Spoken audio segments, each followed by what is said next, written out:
ವರದಳು ಅಗರ್ಭ ಶ್ರೀಮಂತರ ಪತ್ನಿ. 5 ಕೋಟಿ ರೂಪಾಯಿ ವೆಚ್ಚದ ಭವ್ಯ ಬಂಗಲೆಯಲ್ಲಿ 3 ಗಂಡು ಮಕ್ಕಳೊಂದಿಗೆ ಬದುಕುವವಳು. ಆಕೆಯ ಪತಿ ದೊಡ್ಡ ಜಮೀನ್ದಾರರು. ವರದಳ ಸಮಸ್ಯೆ ಒಂದೇ ಒಂದು, ಮನೆಯವರೆಲ್ಲರೂ ತನ್ನ ಬಳಿ ದಿನದಲ್ಲಿ ಕೆಲವು ಶಬ್ದಗಳನ್ನಷ್ಟೇ ಮಾತನಾಡುತ್ತಾರೆ.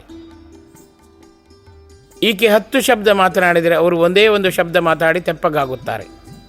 ಮನೆಯೇನೋ ದೊಡ್ಡದು, ಮನಸ್ಸು ಮಾತ್ರ ದೊಡ್ಡದಿಲ್ಲ, ಅತಿ ಸಂಕುಚಿತದೆ, ಎಲ್ಲರಲ್ಲೂ ಎದ್ದು ಕಾಣುತ್ತದೆ ಎಂದಾಕೆ ದೇವರ ಮುಂದೆ ಗಳಗಳನೆ ಅಳುತ್ತಾಳೆ.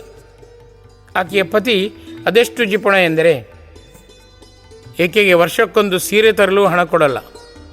ಯಾವ ನೆಂಟರ ಮನೆಗೆ ಹೋಗಲು ಆ ಪತಿ ಸಮ್ಮತಿ ಕೊಡುವುದೇ ಇಲ್ಲ. 4 ಗೋಡೆಗಳ ಮಧ್ಯೆ ಆಕೆ ಸದಾ ಬಂಧಿತಳಾಗಿ ಬಹಳಷ್ಟು ನೊಂದಿದ್ದಾಳೆ.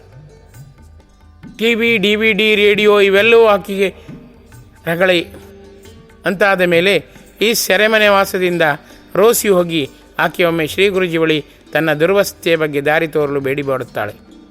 ಆಗ ಶ್ರೀ ಗುರುಜಿ ಹೀಗೆನ್ನುತ್ತಾರೆ: ಮಗು, ಜೀವನದ ಮೇಲ್ಮೈ ಎಂಬುದು ಅರಮನೆ ವಾಸದಲ್ಲಂತೂ ಇಲ್ಲವೇ ಇಲ್ಲ. ಒಳಗಿನ ಬಂಧಿಸುವ 9 ಮಂದಿಗಳಾದ ಕಾಮ, ಕ್ರೋಧ, ಲೋಭ, ಮೋಹ, ಮದಮತ್ಸರ, ಅಹಂಕಾರ, ಮಮಕಾರ, ಸಂಶಯಗಳಿಂದಾದ ಸೆರೆಮನೆಯಿಂದ ಪಾರಾಗುವುದರಲ್ಲಷ್ಟೇ ಇದೆ. ಹಾಗೆ ಈ ಸತ್ಯ ನಿನಗೆ ಮನದಟ್ಟಾಗಲೆಂದೇ ಪತಿ ಹಾಗೂ ಮಕ್ಕಳು ಮಿತಭಾಷಿಗಳಾಗಿದ್ದಾರೆ ತಿಳಿ. ಆ ಕೊರತೆ ಎಂಬುದು ಸತತ ಮಾನಸಿಕ ಧ್ಯಾನ ರೂಢಿಸಿಕೊಂಡು ನಲಿವಿನ ವರತೆಯನ್ನೇ ಅಕ್ಷಯವಾಗಿಸಿಕೊಂಡು ಖುಷಿಪಡುವುದರಲ್ಲಿದೆ.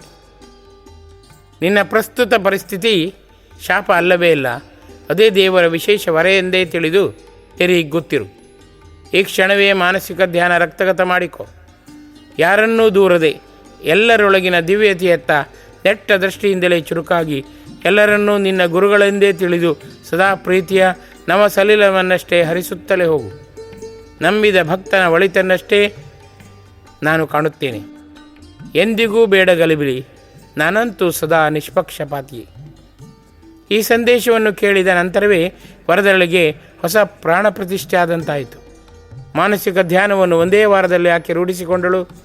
ನವಶಕ್ತಿ ಚೈತನ್ಯದ ಗಣಿಯಾಗಿಯೇ ಆಕೆ ಸರ್ವತ್ರ ಸಮಾನ ಪ್ರೀತಿ ಹಂಚಲು ತೊಡಗಿದಳು. ಅದದ್ದೆಲ್ಲ ಒಳಿತೇ ಆಯಿತು ಎಂದು ಈಗಲಂತೂ ಸದಾ ಹಿರಿಗ್ಗಿನಿಂದಲೇ ದೇವರೊಲಮೆಗೆ ಆಕೆ ಸದಾ ಮುಂದಾಗಿದ್ದಾಳೆ. ನಾನಾ ದೇವದೇವಿಯರ 10 ಭವ್ಯ ದರ್ಶನಗಳೆಲ್ಲ ಆಕೆಗೀಗ ಲಭಿಸಿ ಆಕೆಯೇ ದೇವಿಯ ಪ್ರತಿರೂಪವಾಗಿ ನೆಮ್ಮದಿಯ ನೆಲೆಯಾಗಿದ್ದಾಳೆ ಎಂಬುದು ವಿಚಿತ್ರವಾದರೂ ಸತ್ಯವೇ.